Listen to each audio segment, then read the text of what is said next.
have time. Thanks for watching another Slice of SciFi video review. I'm Noah Richmond. And I'm Daren Goldsvik. We are talking about Logan, the final Wolverine film starring Hugh Jackman. I wish I could have claws on my hands. That would be so freaking cool. That would be awfully cool. You know, we could both... well, you know, if somebody's, give you the finger when you're driving down the road. Can you imagine that? No, that's not cool.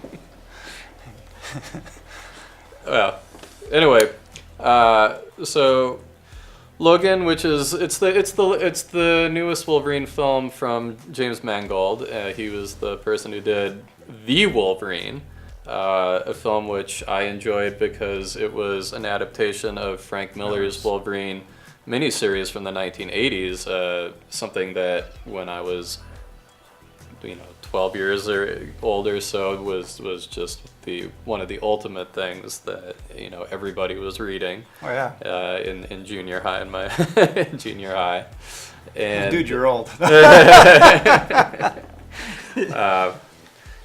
I thought he did a pretty sort of serviceable job on yeah, that. I did too. And was definitely looking forward to the fact that they were coming out with a Wolverine film that they were just going to go all out with a hard R, which really is what Wolverine ought to be. Agreed. That this was going to be pitched to an adult audience, and so I had my hopes up, but I have to say I was not familiar with, I guess this is very loosely based on Mark Waid comic book Old Man Logan. Right. And that I don't have familiarity with. I stayed away from it myself. Yeah. I think that's a little something that's come out after our time. Yeah. As X-Men fans and readers. Yeah. Where we're coming from is, we were people that were growing up on the Chris Claremont X-Men comics, and John Byrne. And of course the stuff that Frank Miller was doing back in that time as well. Right.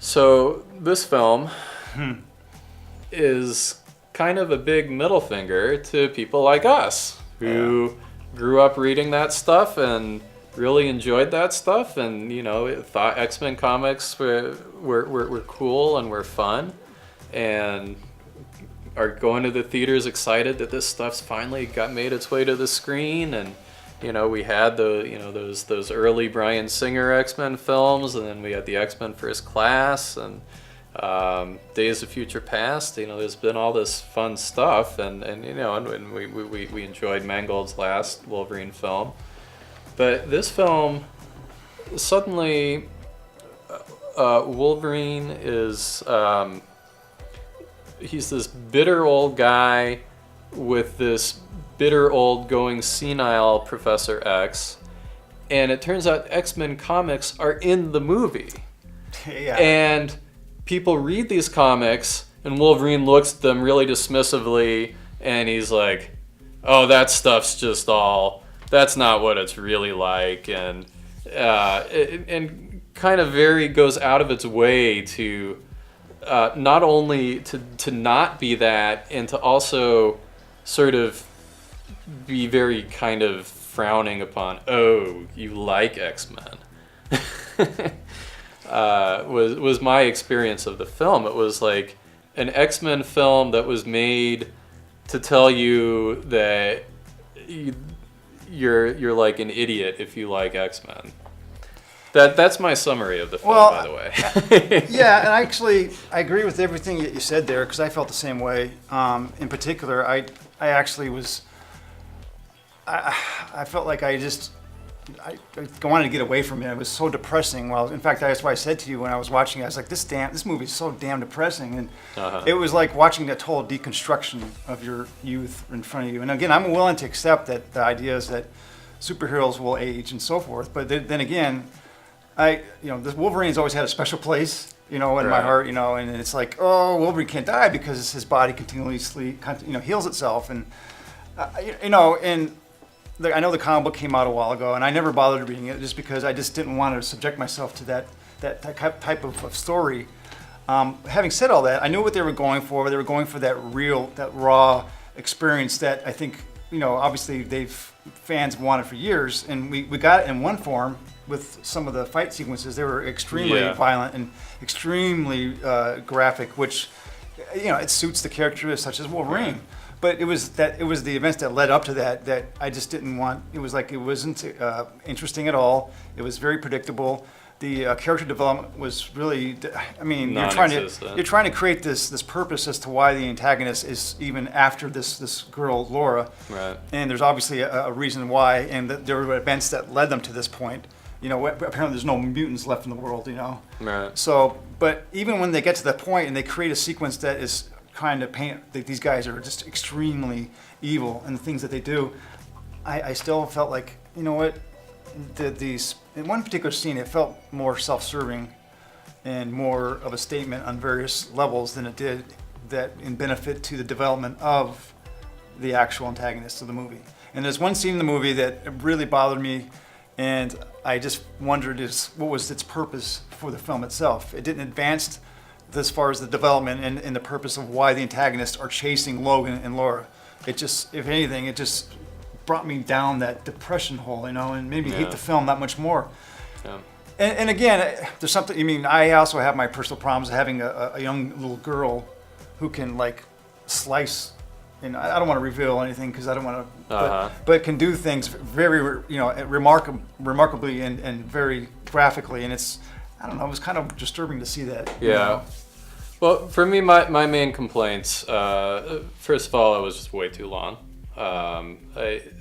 Maybe the length wouldn't have bothered me if I found it absorbing, but I didn't find it absorbing. I thought it was stupid.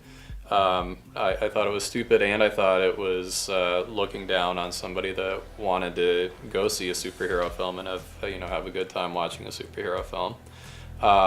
I thought the character development was absent. Some of the, you're supposed to have this really close relationship at some level that's developing between Wolverine and this little girl, and you never feel it, and you never really care about her, you never really care about him. And then Professor X is just, I would have liked the film better if they had not included him. Because Wolverine is meant to be a gritty, violent, dark character. Professor X is not. And to throw him in the way they did, to have him raving and senile, and to have this very contentious relationship between the two of them, and there's no, without any levity, what was the point? Well, it's also we go from these sequences, we have Days of Future Past and the other one that's just Apocalypse, which, Right. But, and then all of a sudden now we have this, and you have to understand there's a story that happened which we haven't been shown yet, this tragic event, and now all of a sudden we see Professor X, he's 90 years old, and it was a little too, real. I just don't want to see this type of movie right now, or maybe never, because, like I said, I just don't particularly enjoy watching this type of movie. Some people may like that. They may like the realism. It's not what you're going to see a superhero film for. Not at all. It's escapism, man. I like to get away from all that shit that you see in real life. And this was just ripe with that kind of stuff. And again, like I said, and even then, maybe if it was stuff in real life, but it was doing it in a way where it meant something. It was it going meant something, somewhere. but it was just nihilism. It wasn't giving you a full spectrum of human experience. It's just completely focusing on dark, degraded, heavy, and and saying, "See, this is real." Well, reality has that, and that is real. But reality also has a lot of other components too.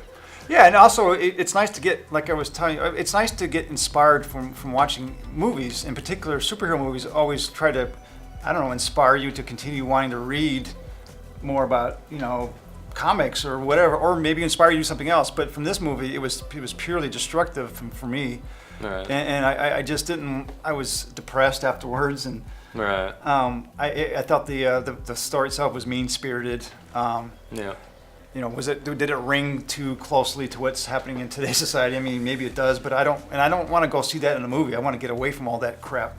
Right. And again, some people may look at that. Oh, it's an opportunity to show this, and right, but did it even do a good job with that? But even then, it's not well done. The character development just isn't there, and there's no nuance, and you don't care about there's nobody there that you care about. No. So, and that's it in a nutshell. Yeah. I mean, I was going to say one thing. One thing I will say is you can tell, Hugh Jackman, there was no vanity with his performance. I mean, he didn't care. He was awful looking. He was very weak, very non-Wolverine-like, and it was just, you can tell that he really put himself into this part. And, I mean, this is kind of one of these things. I think he was happy with the way it probably ended. I don't know, but it wasn't on a positive note for me. Right. Yeah, it is a good point, though. I suspect Hugh Jackman probably. Yeah, I mean, he's an actor. He's able to, maybe this is closure for him. I feel like it's a good way to say goodbye to the character. Yeah. But overall, I overall, what's there to say? We thought that we hated it.